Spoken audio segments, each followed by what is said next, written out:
السلام عليكم ورحمة الله وبركاته. معاكم مروة أو مامة عدي. النهاردة هنعمل أكلة ووصفة تقريبا كتير مننا بيعملها في بيوتنا. بس في عرايس جديدة ما بتعرفش تعملها، وفي ناس ما بيعرفوش يعملوها، اللي هي كباب الحلة أو اليخني. الوصفة دي وصفة قديمة جدا، يعني بنعملها في بيوتنا كلها. تمام. عبارة عن بطاطس باللحمة بالبصل والفلفل، وهعمل جنبها رز بالشعرية، وهديكوا كل تفاصيل والتكات بتاعة الوصفة دي في الفيديو. يلا بينا نبدأ الفيديو. يبقى انا عندي كده نص كيلو لحمة. تمام، بقطعها كده صغيرة. بحط معلقة سمنة حلوة كده عشان بس احمرها فيها تحميرة خفيفة. تمام. وبعدين بحط معايا برضو هنا مستكة، مثلا حوالي مثلا 3 فصوص او 4 فصوص مستكة. تمام. دي علبة المستكة اهي. المستكة بصراحة بتديها ريحة حلوة قوي. هي السمنة هتسيح دلوقتي معاها. تمام. وبحط لها برضو فصين حبهان كده، او هي برضو على النار. وبحط معاها حوالي ورقتين ورق لورا، بس ده عندي اخر الورق اللورا، فهو يعني اتكسر شويه.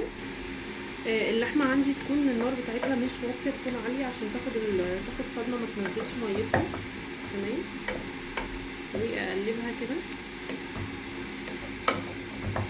عايزه تحطي البهارات الاول، بعد كده تنزلي باللحمه، مفيش مشكله. عقبال بس ما اللحمه لونها يغير. انا عندي 4 بصلات كبار. هقطعهم واحطهم معاهم. تمام. اهو دول 4 بصلات انا مجهزاهم. هقطعهم واسيبها بس تتشوح شويه. عقبال ما تتشوح هكون قطعت البصل.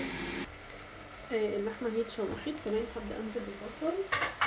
هما ال4 بصلات، هي لحمه بالبصل، فهي اكتر حاجه بتبقى كويسه معاها هي اللحمه والبصل. تمام. يعني اكتر حاجه بتبقى، يعني الاكل اساسا كلها معتمد على اللحمه وعلى البصل.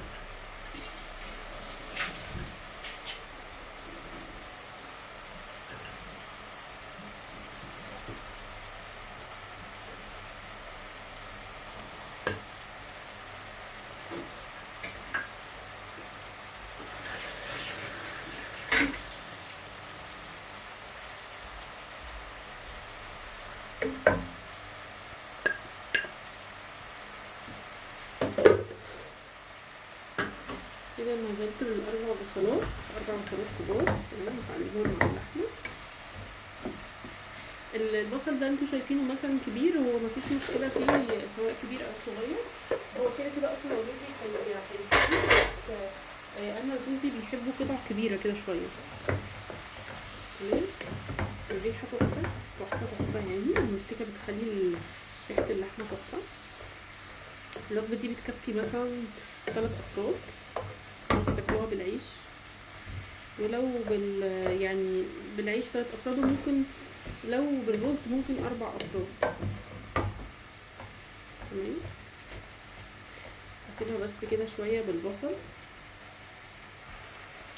هقلب فيها كده بس البصل. اول ما البصل يدبل انزل بالميه السخنه المغليه. تمام.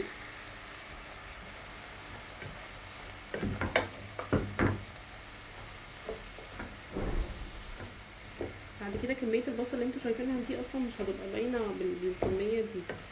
يعني هي احلى حاجه فيها واللي بتسكرها هي البصل اصلا. تمام.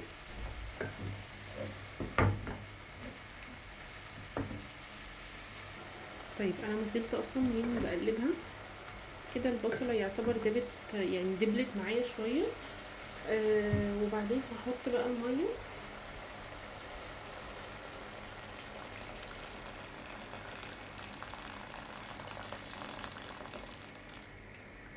تمام. هحط ميه بس كده تغطيها، ولو احتاجت ميه بحط لها تاني. ما تزودوش ميه عشان تفضل البصله واللحمه واليخني عموما او كباب الحله يفضل مسكر. ما تزودوش ميه كتير. هي كده يعني في وضع التسويه اللي هي كده بتغلي. ممكن تبشري طماطميه وتحطيها معاها زي ما انت عايزه، بس الطماطم بتسكرها بصراحه، بتخليها حلوه. وممكن كمان تحطي معلقه سكر علشان اللحمه تستوي، وفي نفس الوقت تسكر برضو كباب الحله. يعني انا حطيت اهو معلقه سكر ممسوحه، يعتبر معلقه كبيره ممسوحه. تمام عليها. و هبدأ بس اقلبهم واغطيها بس عشان يعني ان هي اسيبها تستوي براحتها. الميه طبعا بتاعتها هتقل، كل ما الميه تقل زودي لها، ما تحطيش ميه كتير مره واحده عشان اللحمه ما تمسخش، ما تبقاش يعني طعمها حلو وتفضل مسكره. تمام كده خلاص. هغطيها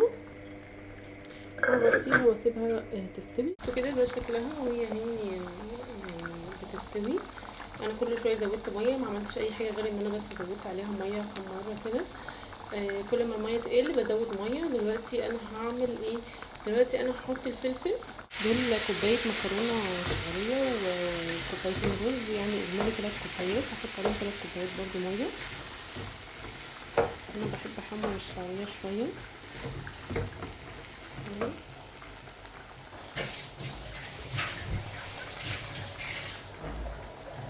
دي ميه مغليه هنا الكتل، بعير اسود اسود 2 3. وازود هنا شويه ميه عشان لما احط البطاطس.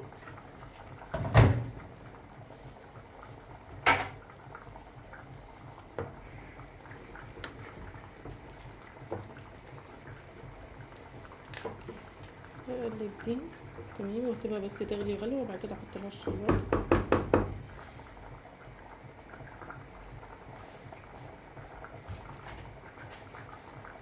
اظبط بس الملح بتاعها، ده شويه ملح كمان.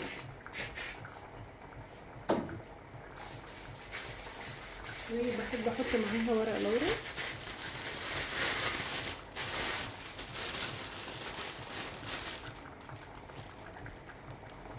وللاسف عندي ورق اللورا اتكسر خالص، بس ماشي حلو يعني. تمام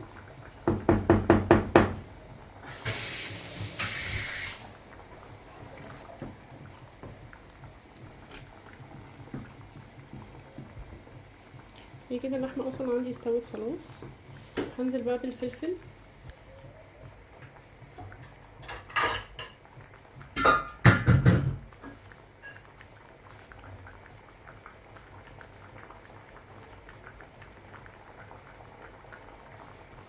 دول فلفلتين كوبي.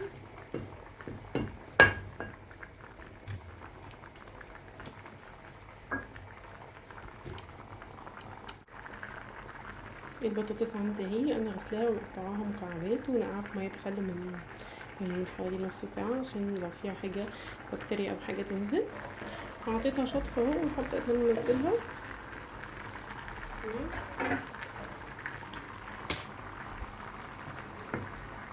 طيب انا هنا نزلتها بس كده.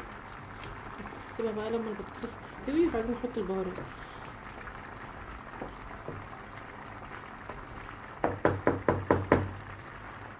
البطاطس خلاص هي قربت تستوي. ممكن تبداي تحطي البهارات بتاعتك كده. تمام هي لسه فاتحه بس شويه، هنسيبها بس على النار شويه. حطيت عليها النار. هحط بس الملح والبهارات بتاعتي. بصوا انا بحب احط اللي هي البهارات اللحمه، بحب احطها بصراحه على اي اكل فيه لحمه. بحط شويه كده من بهارات اللحمه. هحط برضو لو عندي مثلا جنزبيل، توم باودر، بصل باودر، اي بهارات عندك حطي عشان تديها طعم. ده اللي حطيته ده كان توم باودر، ده جنزبيل. تمام هسيب بس الفلفل الاسود للاخر عشان في ناس ما بتحبهاش حاميه، يعني في طفل فهو ما بيحبهاش حامي. هحط شويه برضو ملح معاهم عشان انا كنت حاطه شويه ملح من شويه بس، وابدا اقلبها.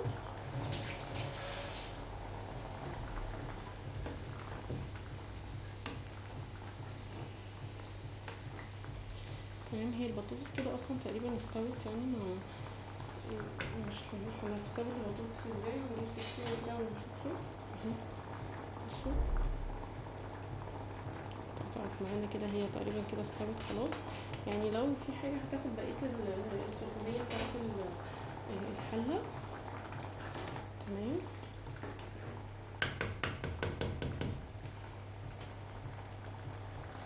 طيب انا دلوقتي هحط الفلفل الاسود. زي الاكله دي بصراحه بحب الفلفل الاسود، يعني الفلفل الاسود بيبقى فيها يعني نسبه كويسه. تمام اهو، شايفه كده. هطفي عليها بقى خلاص. الرز عندي اهو استوى والاكله بقت جاهزه خلاص. وده شكله بعد ما استوى. بصوا جمال، بصوا شكله اصلا تحفه بجد. والرز اهو فلفل وجميل ومش معجن خالص. كل حاجه فيه حلوه. وبالهنا والشفا يا رب. وبليز لايك وسبسكرايب للقناه، ودعموني عشان نوصل ل1000 مشترك واعمل لكم وصفات كتير حلوه.